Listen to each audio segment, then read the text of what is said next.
Prison has a sound to it that never really stops. Even when everything is quiet, you still hear it.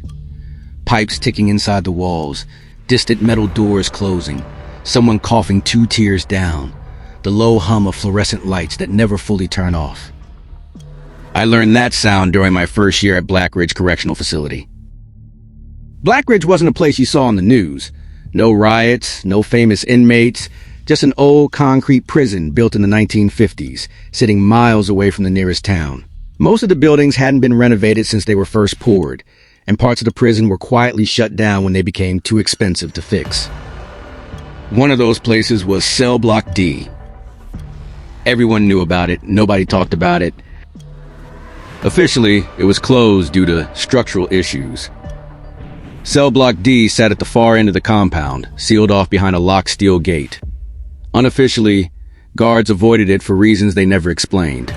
Inmates said it was used for isolation decades ago. Long-term lockups. The kind meant to break people. I didn't believe in prison stories. You hear too many of them. Everyone exaggerates. Everyone's got a reason to scare the new guy. That changed the night I was assigned to inventory duty. I was working third shift, doing rounds with a clipboard and flashlight, checking maintenance locks in unused areas. My supervisor, Harris, handed me a ring of keys I'd never seen before. "You're covering the East Wing tonight," he said, "including the old block." I asked him which block. He didn't answer right away, just looked at me for a second longer than normal. "Cell Block D," he said. "In and out. Don't linger." That should have been my first warning. The gate leading to Cell Block D was colder than the rest of the prison. I don't mean metaphorically. The air actually dropped a few degrees as soon as I unlocked it. My breath fogged in front of my face, even though the rest of the prison was warm. Inside, the lights were dim and yellow, some flickering, some completely dead. The hallway stretched longer than it should have, lined with rusted bars and peeling paint. Old cell numbers were still stenciled on the walls, scratched and faded. The smell hit me next. Old metal, damp concrete, something sour underneath it. I started my checklist. Cell doors intact, no visible damage, everything normal. No signs of trespassing, too normal. Then I heard footsteps. They weren't loud, just slow, deliberate steps somewhere deeper in the block. I froze, listening. Inmates weren't allowed back here. Guards avoided it. And I knew I was alone. "Hello?" I called out, my voice sounding smaller than I expected. The footsteps stopped.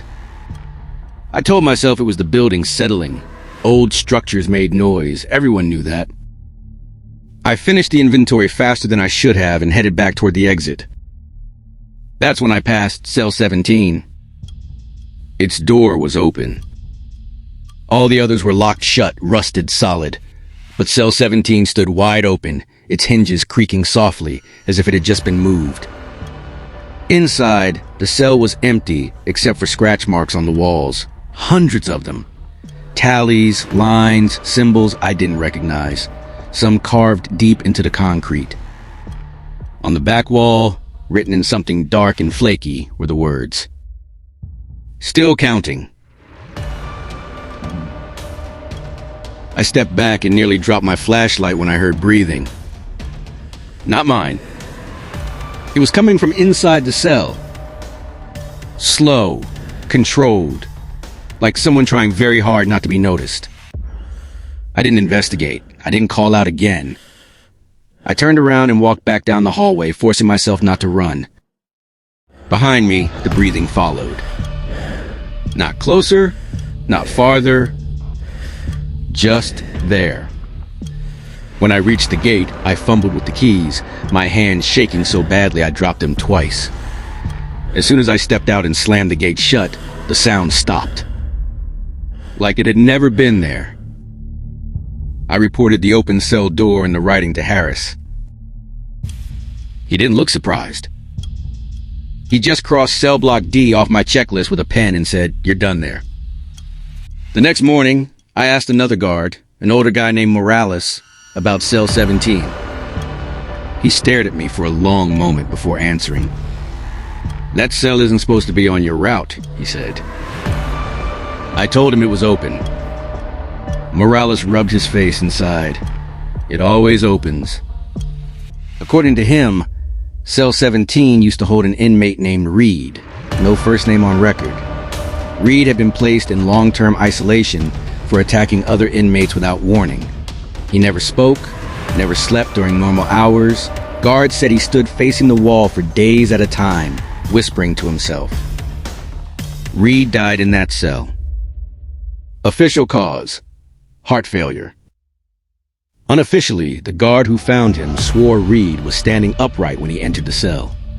Eyes open, mouth moving, counting under his breath. After Reed's death, inmates near cell block D started reporting things, being counted at night, hearing numbers whispered through the vents, waking up to tally marks scratched into their walls. Cell block D was closed shortly after. I tried to forget the story. 2 weeks later, during another third shift, a headcount discrepancy came in over the radio. One extra inmate registered on the East Wing sensors. That shouldn't have been possible. The system tagged the location as Cell Block D. Harris sent me to verify it. I didn't argue, I don't know why. Maybe curiosity, maybe denial. The gate was already unlocked.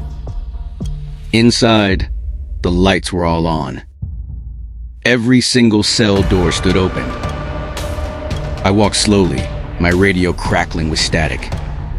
The air felt heavier this time, pressing against my ears. Halfway down the block, I heard it again. Counting. A low voice, calm and steady, echoing through the hall. 37, 38, 39. I followed the sound to cell 17. Inside, the scratch marks had multiplied. Fresh lines, pale against the concrete. And standing in the corner, facing the wall, was a man in an old prison uniform. He was thin. Too thin. His posture was stiff, unnatural, like his joints didn't bend correctly. He didn't turn around. 40, 41. I raised my flashlight. The uniform number didn't exist in the system anymore. The man's fingers twitched as he carved another line into the wall with something sharp. 42. My radio suddenly crackled to life. "Count complete," Harris's voice said. "Numbers are back to normal." The counting stopped. The man lowered his hand. Slowly, he tilted his head just enough for me to see one eye in the reflection of the metal wall. It wasn't looking at me. It was looking past me, toward the hallway, as if waiting. I backed away, step by step, until I hit the gate. I didn't stop moving until I was out of the block and the gate was locked behind me. Cell Block D was permanently sealed the next day. Concrete poured into the entrance, records erased, routes reassigned. No one officially mentioned Reed again. But sometimes, during headcount, the system still glitches. Always by one. And sometimes, late at night, when the prison is quiet enough, I swear I hear someone counting through the walls. Not starting from one, but picking up where they left off.